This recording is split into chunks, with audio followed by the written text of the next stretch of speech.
Hello everyone, welcome back to our 웹스시스템코리아 channel. This is the second part of the first example.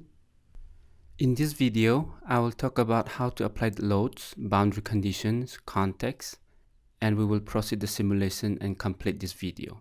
In my previous video, I talked about how to import the model into the 3DEXPERIENCE platform, and I also talked about how to do the meshing process and some other capabilities that we can play with for meshing in the 3DEXPERIENCE platform. This is where I left off in my previous video. The FEA model is ready and I'm going to create a physical simulation object.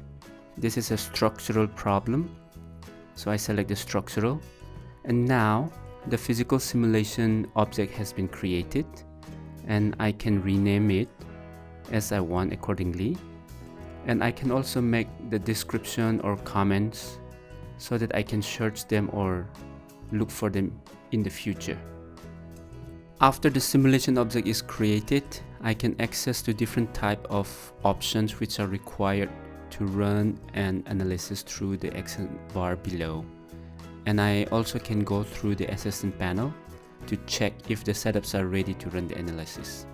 Like before, I'm going to create a FEA model from none for this simulation. Even though the 3D model and FEA model is ready, I still need to import them into this simulation object. Therefore, I will start importing the 3D model into this simulation object first. I can also select or deselect any specific parts to include or exclude them in the simulation. Now the 3D model can be seen in this physical simulation environment, and I can rename it just to make it organized. Now, let me show how to import the FEA model which I created in my last video. Since the FEA model is ready for each of the parts, I just need to select them and include them for this simulation. Here the three parts are here, and I select each of the FEA model to include them in this simulation. Now the parts and the models and the FEA models are ready, and I can also play around to show and hide the shape, the FEA model, simulation scenario, result, and so on.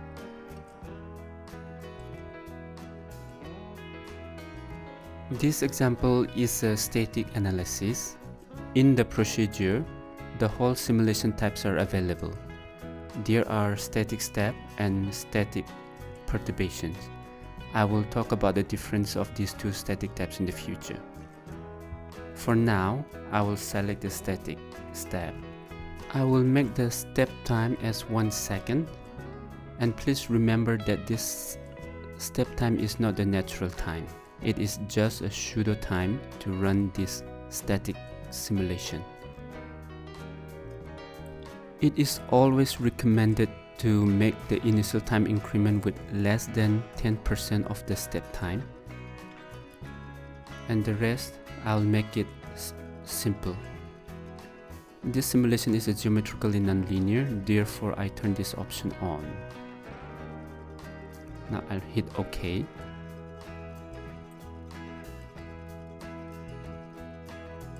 In the assistant panel, it is confirmed that the simulation setup and mesh is ready, and for some reason the parts are not ready yet, and I'm going to check the reason behind it. For now, I will set the contact property first and set the frictional coefficient value as 0.05. Now, if I check under each part, the FEA model is ready, but the properties section is empty. That means the material property was not applied. That is the reason why the parts in the assistant panel is not ready yet. Therefore, I need to go back to the properties section once again in order to apply the material property for each of the parts. In order to apply the material property, I double click on the property section under the FEA model. And this is a 3D part, therefore I choose the solid section and select the 3D part and search for the material. And 3DEXPERIENCE platform offers a good material library. In this example, I'm going to use aluminum 1060.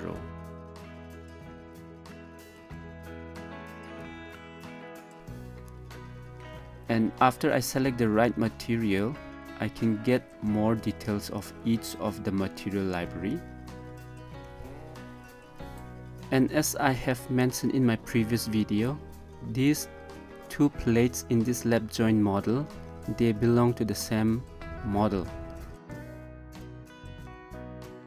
Therefore, when I apply a material property in one of the parts, the other part is also being applied.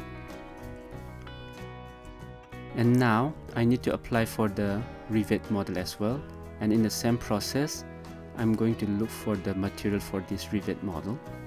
And in this example, I'm going to use the titanium material for this rivet model. Therefore, after I select the titanium, I hit OK. And in this way, the material property has been applied for each of the parts, and I'm going to get back to the simulation object. And now the parts in the assistant panel is ready. Getting back to the contact conditions, I'm going to use the general contact for this tutorial, and I have selected the contact property as well. Now I need to apply boundary conditions and symmetrical condition. After clicking on the planar symmetry, I select the symmetrical surfaces for this model. In my example, after splitting the part, there are 24 surfaces for the symmetrical support. I also apply fixed condition at the other end of the model. In this tutorial, load is applied as a displacement in the global x direction.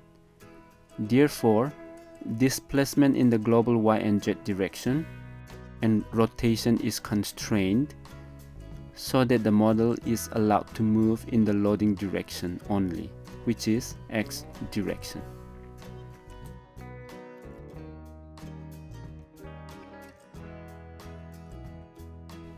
I have applied the load at the opposite end as displacement of 2.5 mm in the x direction. In the assistant panel, everything looks good to run the simulation except the connections. The rectangular box in front of the connection is just an option. It is not mandatory.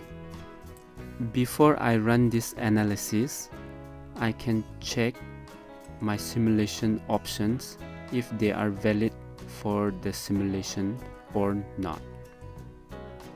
Now it seems my whole setups are ready to run for the simulation. Before I run the simulation, let me show you the output data. There are two types of output data. They are created by default. The first output is field output. This is where I can get the contour plots for the simulation result, like stress, strain, displacement, and etc. I will make 50 increments for this simulation. The second output is history output. This output gives the history plot of the simulation, like energy versus time plot, force versus time plot, and so on. Now I'm going to run the simulation, and I will discuss more on the post-processing on the next video. Until then, stay safe, and I will see you soon once again. Thank you.